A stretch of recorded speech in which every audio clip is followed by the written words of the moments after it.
So sorry, this would be the part 3 of example 1. It's because my memory card, I have lost it actually during my last travel to Barcelona, and I'm so sorry for its loss.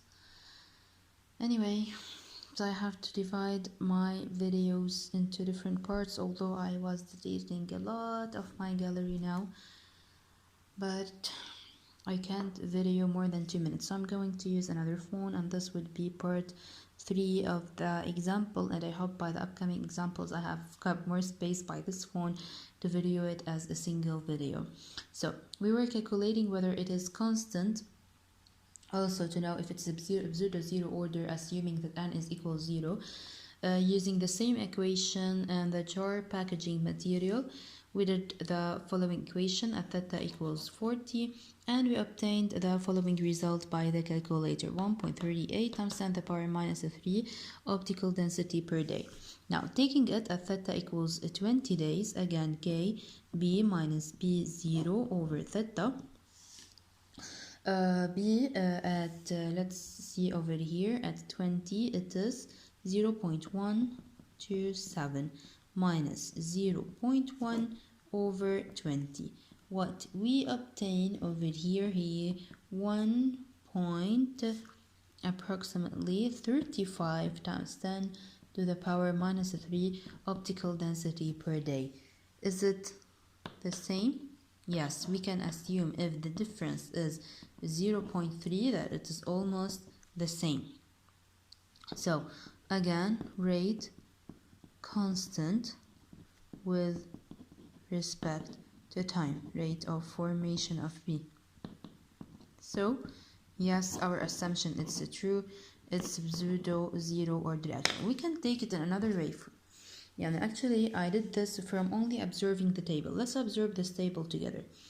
We can see that from 0.1 to 0.23, the formation of product B using a cartoon jar is 23. From 0.23 to 0.147 during the upcoming 10 days, it is almost 24 in addition. From 0.47 to 0.71, 24. 24. So it is almost a constant rate, and we can do it in this. We can use it do it using this second method. The rate of the formation of a product B, the percentage of formation of product B, is constant with respect to time as well. Okay.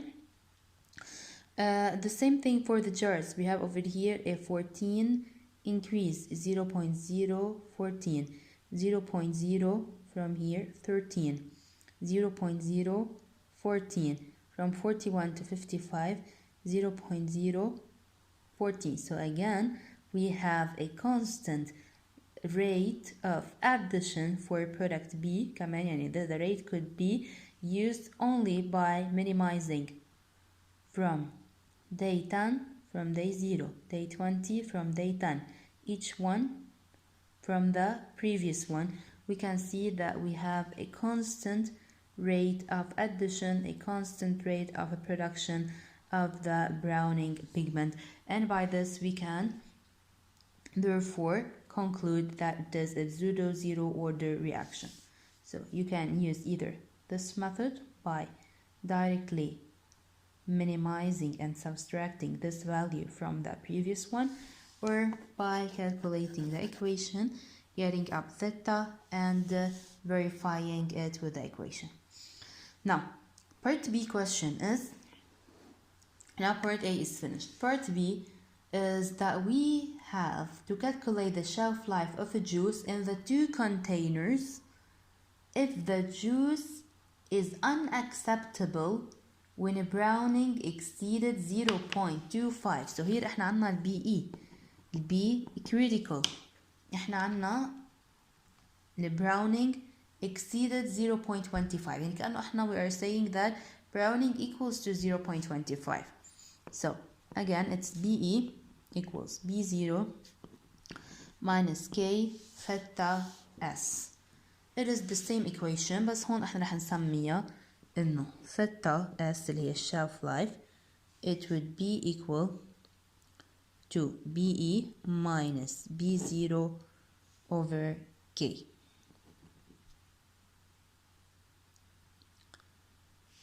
K, already we have calculated it before. So, and we have it, the rate is 2.38 if we recall in the cartoon. Okay, it was 2.38 times 10 to the power minus 3 OD per day. So, now we're gonna calculate the shelf life, substituting theta S equals BE اللي احنا we have is 0.25 OD.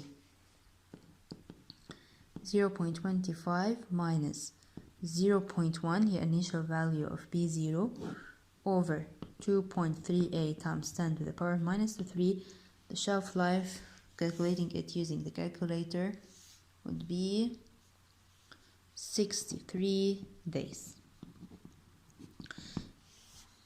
Now, هيدا if it is inside a carton, okay? 63 days would be the shelf life of the orange juice if it's packaged inside a carton before it reaches the critical limit of BE, which is 0.25. Now let's see for the jar. We mean the glass jar. This 63 days is for the carton. The glass jar, it is the same. Shelf life BE minus B0 over K.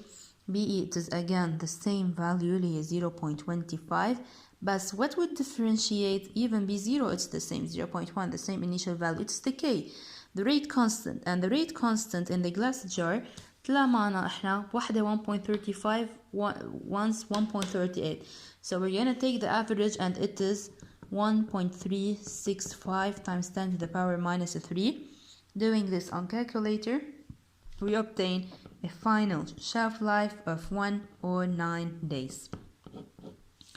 So, using this data, what can we figure out here? We can figure out that the shelf life of the orange juice, I just paused for you to think of the conclusion and say it when you are watching it. So, the shelf life of the orange juice that is packaged in a glass jar is 46 days longer than the juice that is packaged in laminated cartons. Okay, so it's therefore more practical, of course, to pack it in a glass jar if we are taking into consideration the shelf life of the food, and which every consumer or manufacturer should have into consideration. Now, example 1 finally is finished. We're gonna move on into example 2. Stay tuned.